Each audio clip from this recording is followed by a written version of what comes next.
વિરામ બાદ આપનું સ્વાગત છે। ભારતીય આશ્રમના લઘુમહંત મહાદેવ ભારતી બાપુ મળી આવ્યા છે ત્યારે સુસાઇડ નોટ લખીને આશ્રમ છોડીને નીકળી ગયા અને ગુમ થઈ ગયા હતા। ઇટવા ધોળી મહાકાળી માતાજીના મંદિર પાસેથી બાપુ મળી આવ્યા। લઘુમહંત મહાદેવ ભારતીની સિવિલ હોસ્પિટલમાં સારવાર શરૂ થઈ છે। મહાદેવ ભારતીના ગુરુ હરિહરાનંદ પહોંચ્યા છે સિવિલ હોસ્પિટલ। ગિરનાર મંડળના અધ્યક્ષ ઇન્દ્ર ભારતી બાપુ પણ હોસ્પિટલ પહોંચ્યા। અન્ય સાધુ સંતો પણ મહાદેવ ભારતીની ખબર અંતર પૂછવા માટે હોસ્પિટલ પહોંચ્યા છે।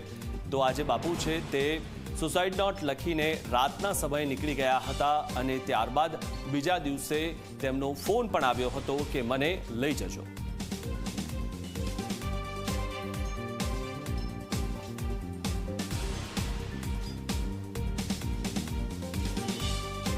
આજે 5-6 દિવસના પોલીસ ડિપાર્ટમેન્ટના મહેનતથી અમને જે એને મહેનત કરી છે ડિપાર્ટમેન્ટે એને અમે વધાવીએ છીએ અને આજે સતત 5 દિવસથી 500 થી 600 પોલીસ ડિપાર્ટમેન્ટની ટીમે સતત જંગલની અંદર શોધખોળ કરતા આજે નળપાણીની ગોળીથી સવારના 10 વાગે મહાદેવ ભારતીજી મળી આવ્યા છે અને હમણાં એમની તંદુરસ્તી બિલકુલ નથી ના તંદુરસ્તના હિસાબે અમે હોસ્પિટલમાં એમને એડમિટ કર્યા છે અને કોઈ પણ જાતની પૂછપરછ હજી અમે કોઈ જાતની કાંઈ કરી જ નથી શું છે શું નહીં અને જ્યારે એકદમ તંદુરસ્ત થઈ જશે પછી અમે એમની સાથે વાર્તાલાપ કરી અને આપને આગળ જણાવશું।